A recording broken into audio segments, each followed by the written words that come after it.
जय हिंद एवरीवन, अनुभव की आवाज में आप सभी लोगों का स्वागत है। और आज हमारी स्टूडियो में हमारे साथ में है एमडी तारिक राय, जो कि पॉलिटिकल साइंस के एक्सपर्ट हैं और अपने करियर में कई सारे स्टूडेंट्स को ये अच्छा मार्गदर्शन दे चुके हैं, जिसके बेस पर आज बच्चे 95 प्लस स्कोर कर रहे हैं। स्वागत है आपका सर, कैसे हैं आप? Thank you so much sir for lovely words. What about you? I am also fit and fine आपकी दुआओं से। और आज के इस पॉडकास्ट में हमारे बहुत सारे बच्चे हैं, बहुत सारे स्टूडेंट्स हैं जो इस पॉडकास्ट को देख रहे हैं। तो कुछ चीजें हैं जो आपकी लाइफ के बारे में हम जानना चाहेंगे, हमारे स्टूडेंट्स को थोड़ा सा इंस्पायर करने के लिए। सर, कैसे आपकी जर्नी की शुरुआत हुई? पॉलिटिकल साइंस का जो करियर आपने टीचिंग का किया, ये कब किया और कैसे किया? एक्चुअली क्या, आफ्टर 12th मैंने जब कॉलेज ज्वाइन किया था, एसएलसी कॉलेज जो डीयू के अंदर आता है, उसका एक पार्ट है, श्यामलाल कॉलेज शाहजहां में पड़ता है। हाँ जी। वहाँ पर जब मैंने बीए ऑनर्स पॉल साइंस किया था, तो मुझे वहाँ पर कुछ जो टीचर्स मिले वो बहुत अच्छे टीचर्स मिले। उनका सपोर्ट बहुत अच्छा था, उन्होंने अच्छे से गाइडलाइंस दी हमें, जिसके थ्रू मतलब मैं आगे बढ़ा। और उनका बहुत योगदान है मेरी टीचिंग में, मुझे आगे बढ़ाने में। उनके नाम भी मैं यहाँ पे मेंशन करना चाहूँगा, जैसे कि डॉक्टर नीना मैम है, और एक मेरे आईएएस सर हैं, मतलब अजीत कुमार यादव। हाँ जी। और इसके अलावा सचिन सर हैं। हाँ जी। और सीताराम सर हैं, और गरिमा मैम है। इनके सबके सहयोग से, इनके योगदान से मैं बहुत आगे बढ़ा। मेरा पॉल साइंस में इंटरेस्ट बढ़ता चला गया। और फिर आफ्टर ग्रेजुएशन मैंने सोचा कि मुझे टीचिंग में थोड़ा आगे बढ़ना चाहिए और बच्चों को भी आगे बढ़ाना चाहिए। ग्रेट।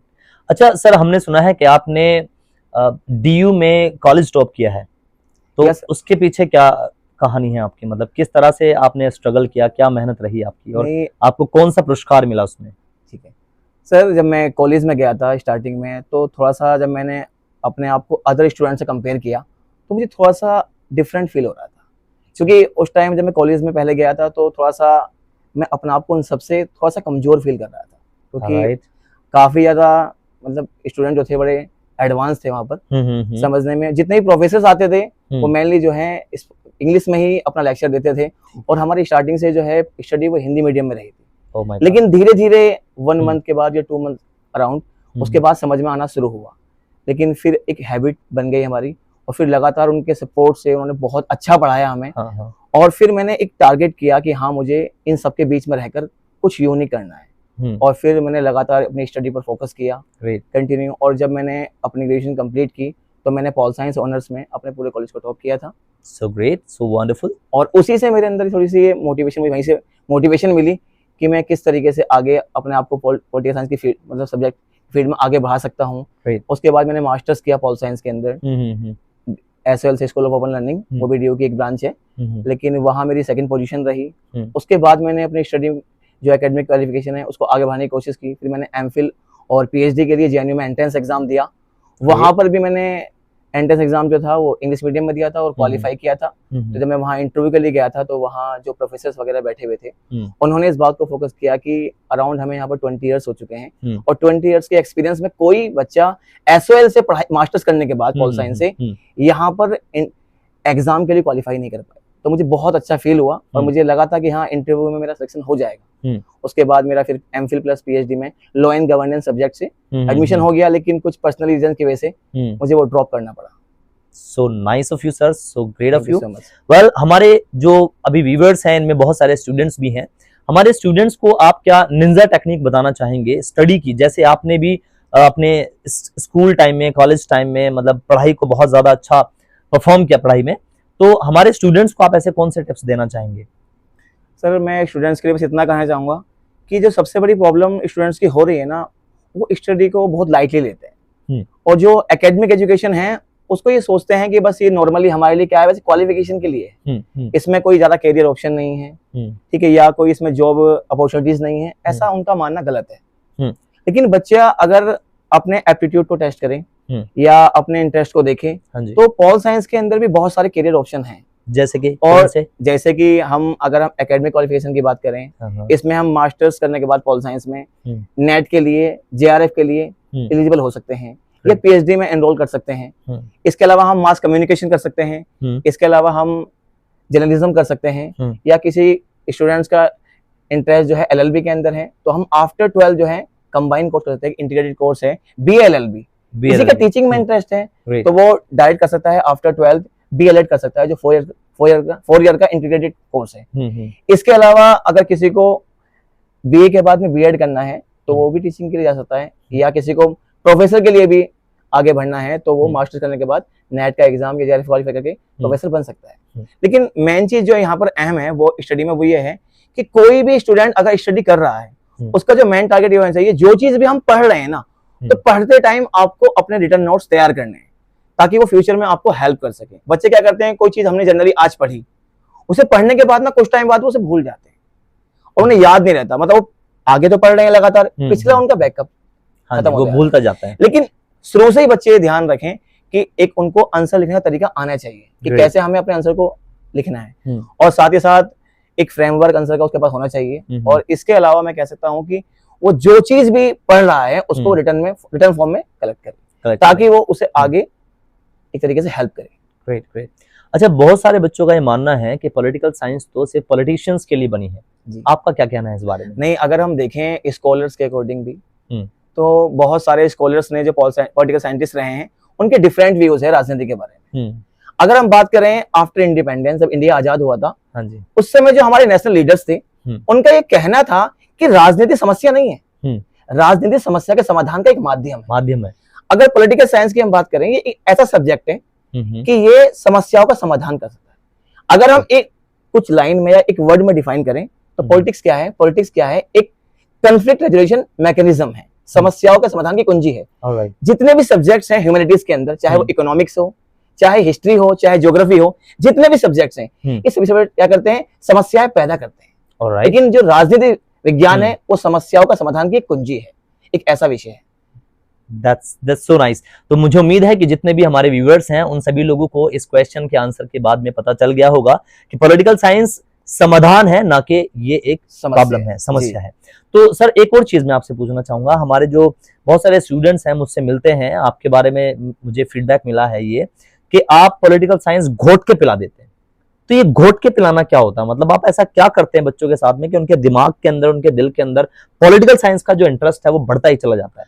एक्चुअली क्या है सर, ऐसा तो कुछ नहीं है जो बच्चे बोलते हैं, बच्चों के बोलने वाली बातें है तो, और जितने भी स्टूडेंट जिस चीज के बाद पढ़ते हैं उसके बारे में उनकी ओपिनियन कुछ इस तरह की ही होती है।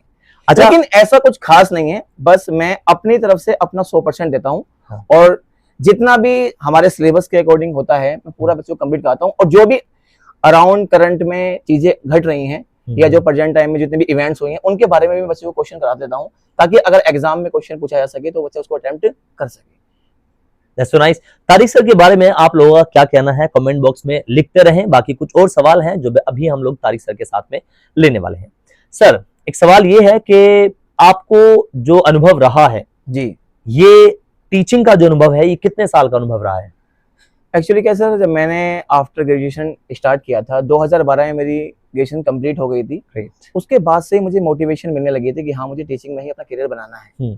उसके बाद मेरा 2014 के अंदर जो है मास्टर्स कंप्लीट हुआ। उसके बाद में प्रॉपर ही एक तरीके से टीचिंग लाइन में आ गया। ठीक है। जो मेरे एक फ्रेंड हैं उनका नाम है महेश यादव। हाँ जी। तो उनके थ्रू में एक टीचर हैं यमुना विहार में ही, और मेरे सामने ही बैठे हुए हैं वो, उनका नाम है शान सैफी, और ब्राइट फ्यूचर के ऑनर हैं, वो काफी टाइम से रन कर रहे हैं। तो मैं 2014 में उनसे मिला और तब से लगातार मैं टीचिंग लाइन में ही हूँ। अराउंड मुझे 10 से 11 ईयर्स हो चुके हैं टीचिंग लाइन में, और लगातार मेरा जो स्टूडेंट्स का जो रिजल्ट है वो बहुत बेहतर रहा है।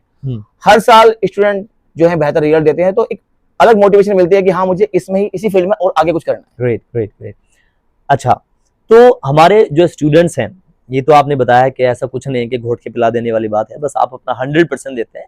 तो ये तो अच्छी बात है कि आप हर टीचर को, हर ट्रेनर को अपना 100% देना चाहिए। मैं ये पूछना चाहूंगा कि आपके जो करियर, आपका जो टीचिंग का करियर रहा है, इस करियर के अंदर ऐसा तो नहीं है कि चैलेंजेस नहीं आए होंगे, तो आपको कौन कौन से चैलेंजेस का सामना करना पड़ा जो आपके लिए बहुत ज्यादा क्रिटिकल सिचुएशन क्रिएट कर चुके थे? सर हाँ, कुछ प्रॉब्लम्स तो सभी के साथ में रहती हैं जी। मेरे साथ भी कुछ प्रॉब्लम्स रही, जिसमें कुछ पर्सनल भी थी, शायद मैं शेयर भी कर सकता हूँ यहाँ पर। जैसा कि मैंने बताया कि मेरी जो प्रॉब्लम है वो 2 तरह की रही है। कुछ पर्सनल प्रॉब्लम भी थी, कुछ पैंडेमिक प्रॉब्लम भी थी। जैसे कि आपको पता होगा कि बीच में कोविड-19 आया था, तो उसके बाद प्रॉब्लम्स सभी के साथ हुई थी। लेकिन जो मेरे साथ प्रॉब्लम हुई थी, जो पर्सनल प्रॉब्लम थी, वो 2019 की बात है कि जब मेरा एक रोड एक्सीडेंट के अंदर जो मेरी लेफ्ट लेग है वो इंजर्ड हो गई थी। तो उसके बाद थोड़ा सा मुझे 2019 से 20 के 22 तक थोड़ा सा अराउंड 3 इयर्स तक हम देखें तो थोड़ा सा स्ट्रगल करना पड़ा टीचिंग के लिए, क्योंकि मेरे लिए डेली कोचिंग जाना और वहाँ से वापस आना थोड़ा सा सही नहीं था। इसके अलावा बाकी देखें अगर हम कि जो कोविड-19 आया था उसकी वजह से भी जो हमारी कोचिंग क्लासेस हैं वो बहुत ज़्यादा अफेक्टेड हुई, क्योंकि बच्चे जो हैं ऑनलाइन मोड पर पहुंच गए थे। तो ऑफलाइन क्लासेस के लिए थोड़ा सा बच्चों को डर पैदा हो रहा था कि कहीं हम शिकार ना हो जाए कोविड-19 का, तो ये प्रॉब्लम कुछ मेरे सामने आई थी। मुझे भी याद है सर, लास्ट मुझे भी पता चला था जब आपका ये मेजर एक्सीडेंट हुआ था, तो उस टाइम पे बड़ी सीरियस, बहुत ज़्यादा क्रिटिकल सिचुएशन थी और उस वक्त आपका जो बोन है वो पूरा ब्रेक होके बाहर आ गया था। तो मुझे याद है आपने फोटो भी दिखाया था उसका, तो उस टाइम को तो मैं भी सोचता हूँ यार वाकई बहुत ज्यादा क्रिटिकल रहा। आपको देख के हमें भी बड़ा ऐसा होता था कि यार ये नहीं होना चाहिए था, अच्छे इंसान के साथ क्यों हुआ है ऐसा। लेकिन ठीक है, आप उस सिचुएशन से उभरे, ये भी एक लोगों के लिए मोटिवेशन की बात है। बिल्कुल, उस समय परिवार के लोगों का, स्पेशली मेरे फ्रेंड्स का और जितने भी मेरे स्टूडेंट्स हैं उनका बहुत बड़ा कंट्रीब्यूशन रहा मुझे एक तरीके से हील करने में, बहुत ज़्यादा बड़ा योगदान था। लेकिन जैसा भी रहा वो टाइम निकल गया, लेकिन आज मैं फिट हूँ और दोबारा से अपनी सेवा दे रहा हूँ स्टूडेंट्स को और उम्मीद है कि लगातार ऐसे ही देता रहूँगा। That's wonderful. सो क्लोजिंग की तरफ थोड़ा बढ़ते हैं आज, क्योंकि हमारे जो व्यूअर्स हैं वो ऑलमोस्ट जो इंटरव्यूज वगैरह देखते रहते हैं वो अक्सर कहते हैं कि यार ज्यादा लंबा इंटरव्यू नहीं होना चाहिए, शॉर्ट में खत्म करते हैं। तो कुछ चीजें, 2 सवाल मैं लास्ट में पूछना चाहूंगा आपसे। एक, हमारे इस पॉडकास्ट के जरिए आप स्टूडेंट्स को और हमारे बाकी पेरेंट्स को, क्योंकि पेरेंट्स भी इस पॉडकास्ट को देख रहे हैं, उनको क्या मैसेज देना चाहेंगे? नहीं, बस पेरेंट्स के लिए और स्टूडेंट्स दोनों के लिए मेरा ये मैसेज है कि पेरेंट्स तो सबसे पहले अपने बच्चों को ये देखें कि मतलब बच्चा हमारा किस फील्ड में जाना चाहता है, उसके ऊपर दबाव ना बनाए। मैं मेनली क्या देख रहा हूँ कि बच्चा का इंटरेस्ट जो है ह्यूमैनिटीज के सब्जेक्ट में है, लेकिन वो जबरदस्ती उसको कॉमर्स स्ट्रीम या फिर साइंस स्ट्रीम दिला देते हैं, जिससे बच्चे की स्टडी काफी इफेक्टेड होती है। तो पेरेंट्स के लिए मेरा मैसेज ये है कि बच्चे का जिस चीज में इंटरेस्ट है या जो भी उसका एप्टीट्यूड लेवल है उसके अकॉर्डिंग उसको आगे बढ़ने दें। और बच्चों के लिए मेरा मैसेज ये है कि वो एक तरीके से स्टडी में थोड़ा सा डेडिकेशन के साथ स्टडी करें। एट लास्ट द लीस्ट, अनुभव की आवाज में आज आप और मैं, हम दोनों यहाँ पर उपस्थित हैं, तो आपको क्या लगता है हमारा जो अनुभव की आवाज के नाम से ये पॉडकास्ट है, क्या इस तरह के पॉडकास्ट लोगों के लिए फायदेमंद साबित हो सकते हैं? बिल्कुल सर, ऐसे पॉडकास्ट हैं जो हम एक लाइफ में कोई टीचर है या भी कोई भी एक पर्सन है जो मतलब बच्चों को मोटिवेट करना चाहता है या कोई मैसेज देना चाहता है अपनी लाइफ के थ्रू, बच्चे उसको देखकर बहुत कुछ सीख सकते हैं कि हाँ, एक पर्सन ने, एक टीचर ने, कोई भी एक इम्पोर्टेंट लेजेंड हो, उसकी जो अनुभव है, उसकी जो लाइफ के एक्सपीरियंस को देखकर बहुत कुछ सीख सकता है। और उम्मीद करता हूँ सर बच्चे बहुत कुछ सीखेंगे। अनुभव की आवाज जो पॉडकास्ट है, इसके बारे में क्या कहना चाहेंगे? नहीं, ये एक सर ने जो अच्छा सा, मतलब ये जो अनुभव की आवाज सर ने जो एक नया चैनल या यूट्यूब पर स्टार्ट किया है, एक बहुत अच्छा कैंपेन है और इससे ये बच्चों के लिए बहुत ज़्यादा यूजफुल है, हेल्पफुल रहेगा और आने वाले टाइम में ये बहुत ज़्यादा तरक्की भी करेगा। क्या आपको लगता है कि सभी लोगों को ये चैनल सब्सक्राइब कर लेना चाहिए? बिल्कुल सर, मुझे जितने भी मेरे स्टूडेंट्स हैं उनसे मेरी हम्बल रिक्वेस्ट है कि सर के चैनल को जरूर सब्सक्राइब करें और लगातार उसको व्यू भी करें। एक्चुअली ये सर का चैनल नहीं है, ये सबका चैनल है, ये हम सबका चैनल है। यहाँ पर अनुभव की आवाज में हम सब लोग जब एक से एक महान पर्सनैलिटीज को यहाँ पर बुलाते हैं तो उनकी जिंदगी की जो स्टोरी है वो और भी ज्यादा जिंदा हो जाती है। तो अनुभव की आवाज, वेयर स्टोरीज कम अलाइव, आप सभी लोगों के लिए हमेशा मौजूद है यहाँ पर। आप सभी से गुजारिश यही है कि चैनल को सब्सक्राइब जरूर करें, वीडियो अगर पसंद आई है तो लाइक भी करें और आगे शेयर जरूर करें। Thank you so much. मिलते हैं अगले पॉडकास्ट में एक और नई पर्सनैलिटी के साथ। मैं शान हिंदुस्तानी फिलहाल के लिए लेता हूं आप सभी से अलविदा। ध्यान रखें अपना, अपनों का ध्यान रखें। जय हिंद, जय भारत।